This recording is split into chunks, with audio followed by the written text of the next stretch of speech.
sini saya akan menjelaskan tentang perusahaan CVG Tulatica Series. CVG berdiri pada tahun 2019, salah satu perusahaan yang berdiri di bidang usaha makulatur yang berproduksi berbagai perlengkapan TNI, mulai dari topi, kuntungan, kaos, jaket, sabuk, dan rompi anti peluru, dan tas juga ya. Perusahaan ini didirikan oleh Heri Hermawan, SPD, yang bertempat di Jalan Gading Tetuka, Blok 2. Kecamatannya yaitu Cangkuang, Kabupaten Bandung. Selain itu, CVG Series mempunyai tenaga kerja sebanyak 145 orang karyawan.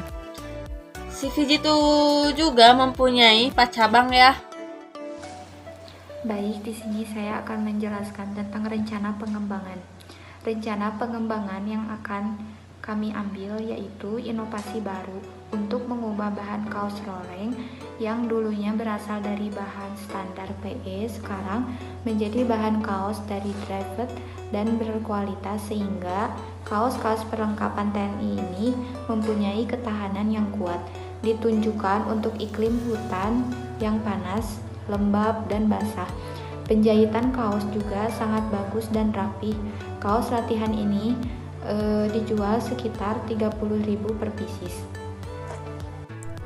Baik, selanjutnya yaitu bahan yang digunakan. Yang pertama ada bahan kain, yaitu dari bahan dry fit seperti PE, mesin jahit, mesin obras, dan benang. Kemudian ada proses produksi. Yang pertama, pemilihan bahan. Bahan yang dipilih yaitu terbuat dari bahan dry fit seperti PE. Kemudian ada pembuatan desain, yaitu dengan mengikuti ukuran standar pola kaos mulai dari ukuran M, L, dan XL. Ada juga ukuran prestige untuk produksi massal. Kemudian proses produksi yang ketiga ada proses pemotongan atau cutting dengan menggunakan mesin potong. Yang keempat ada penjahitan dengan menggunakan mesin jahit, mesin obras, dan benang. Kemudian yang kelima ada finishing.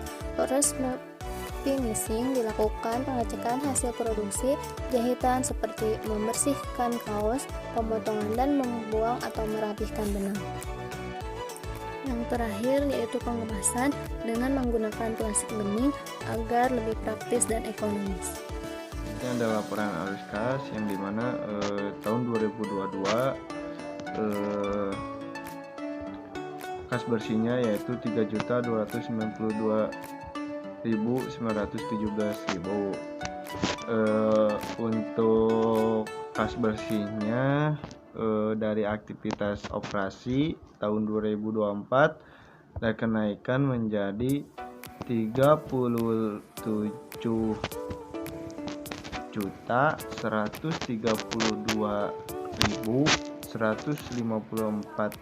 perak. Untuk tahun 2025 ada penurunan lagi untuk kas bersih dari aktivitas operasi yaitu 76.385.000. Untuk kas bersih dari aktivitas investasi untuk tahun 2022 ada 42 juta untuk kain. Untuk 2024 ada 250 juta. Untuk tahun 2025 yaitu 35 juta. Untuk kas kenaikan bersih dalam kas yaitu 3.292.917. Untuk tahun 2024 212.867.845 perak. Untuk tahun 2025 ada 111.385.000. Untuk kas awal periode yaitu 287.707.083. Untuk itu untuk tahun 2022. Untuk tahun 2024 kas awal periode yaitu 291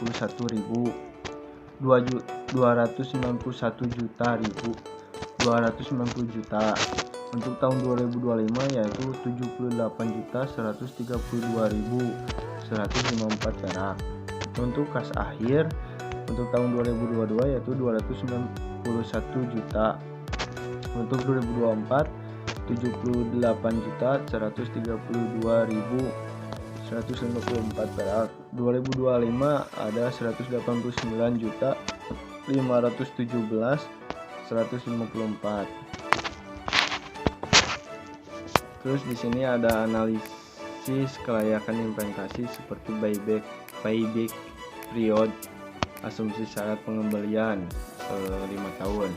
Tahun ke 0 arus kas bersih yaitu 250 juta. Arus kas kumulatifnya yaitu 250 juta juga. Untuk tahun ke 1 untuk tahun pertama 35 juta. Untuk diakumulatifkan menjadi 285 juta. Untuk tahun kedua yaitu 7 juta, untuk diakumulasikan menjadi 292 juta. Untuk tahun ketiga 124 juta 870, diakumulasikan menjadi 416 juta 870. Tahun keempat 258 juta 150 ribu, dikumulasikan menjadi 675 juta 20 ribu. Untuk tahun kelima masuk arus kas bersih 310 juta, diakumulasikan menjadi 985 juta 20 ribu. PP sama dengan 3 tahun 7 bulan. 71 juta 381.464,25 dibagi 115.623.301,02 sama dengan 1,14. PP kurang dari waktu investasi sehingga pengembangan usaha dikatakan layak.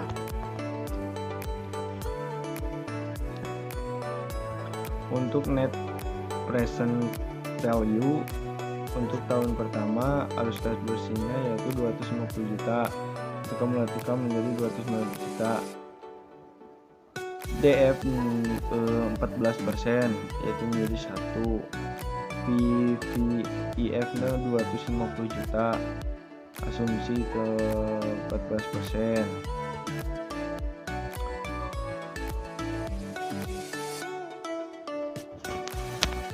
Selanjutnya ada perhitungan poin. Total biaya tetap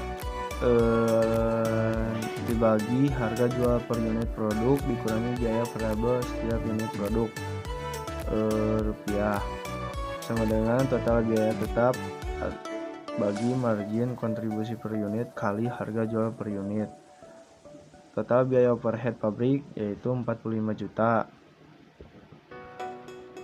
Untuk total biaya ADM umum dan penjualan 38 juta. Total biaya bahan baku 287 juta. Total biaya tenaga kerja langsung 53.676.000.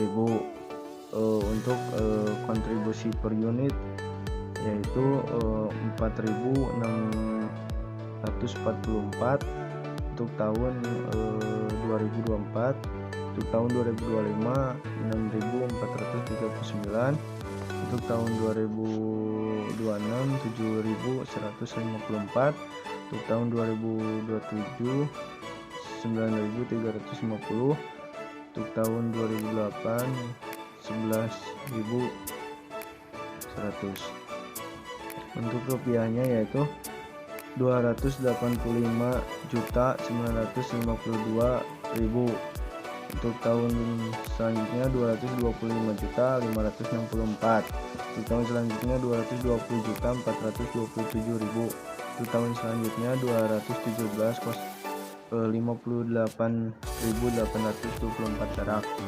Untuk tahun selanjutnya 210.084.400 perak. Baik, berikutnya ada laporan keuangan. Di sini tujuan laporan keuangan itu sederhananya adalah untuk membantu pemilik usaha menghitung besar modalnya. Jadi modal yang dimaksud itu berupa modal sendiri maupun modal pinjaman jangka pendek, jangka menengah, atau jangka panjang. Nah, hal-hal yang perlu diperhatikan saat pencatatan laporan keuangan yaitu yang pertama ada mencatat semua pemasukan dan pengeluaran, lalu ada membuat catatan untuk kas utama penggabungan ini bertujuan untuk mengetahui lebih detail lagi terkait seberapa besar gitu jumlah kerugian maupun keuntungan yang dihasilkan oleh sebuah perusahaan. Nah, jadi total penjualan dan total barang itu harus berbanding lurus ya. Apabila penjualan barang tergolong tinggi, maka arus jumlah barang juga, barang keluar dan masuk juga akan tinggi, begitupun sebaliknya. Nah, di sini ada tabel laporan laporan keuangan dari tahun 2019 sampai 2023. Di sini ada penjualan atau kuantiti ya, dari tahun 2019 itu 6.667. Kemudian tahun 2020 mengalami kenaikan menjadi 8.000.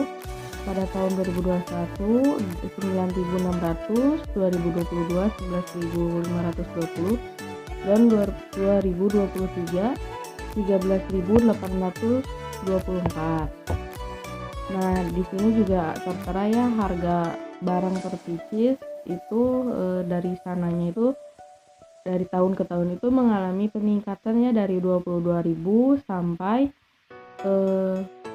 hingga tahun sekarang itu 25.000 tahun 2023. Bukan tahun yang sekarang ya, tapi tahun yang terakhir, maaf.